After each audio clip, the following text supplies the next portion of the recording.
I was given the opportunity to be on the Homeland team for the hands-on program this year. We went from LA to San Francisco all the way up to Seattle. The majority of our trip was working with a lot of homeless outreach, and they were just excited to see a smiling face, or they were excited to have somebody ask them how they're doing or how their day was.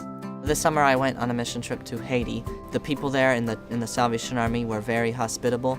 They were very welcoming, and they made us feel like we were family and like we were welcomed.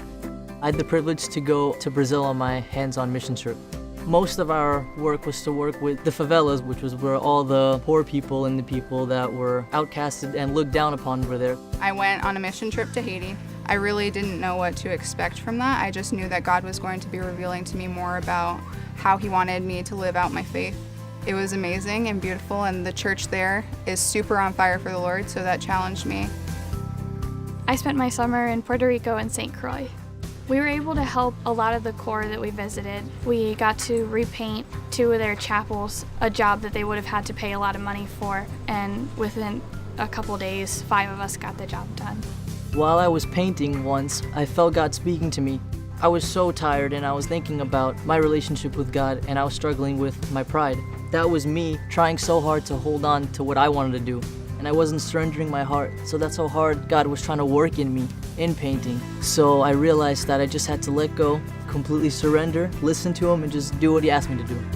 The Corps there, from day one, we were like family with them. And at the end of the week, they did a farewell for us. So I want to thank you so much and so much, so much.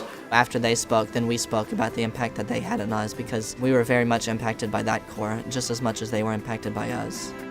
This trip, it kind of broke my heart, especially in the big cities. We would take the canteen out to feed the homeless, and we actually saw a lot of the broken world that we were able to impact and bring hope to.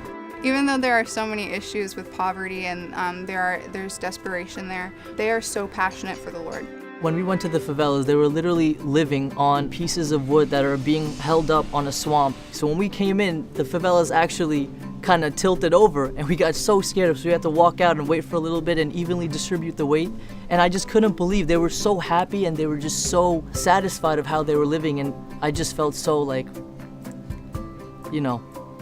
I just couldn't believe that they were living in those conditions and so satisfied. So we need to do so much more. We need to be so much grateful for where we are and how much we have.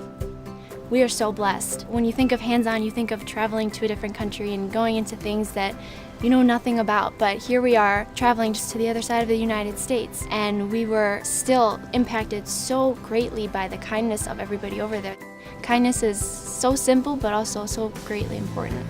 It was difficult at times to communicate because of the language barrier, but God transcends through language. We were able to connect with people between that language barrier just through their smiles and their love for God. It was something that we all had in common. I would definitely do hands-on again. It's a great experience. You're almost guaranteed to get something out of it, whether it's something personal or it's something as a group or whatever it may be. Hands-on is the type of thing that you know you're going to experience something. You just have to go in with an open heart and a willingness to learn and to do what needs to be done.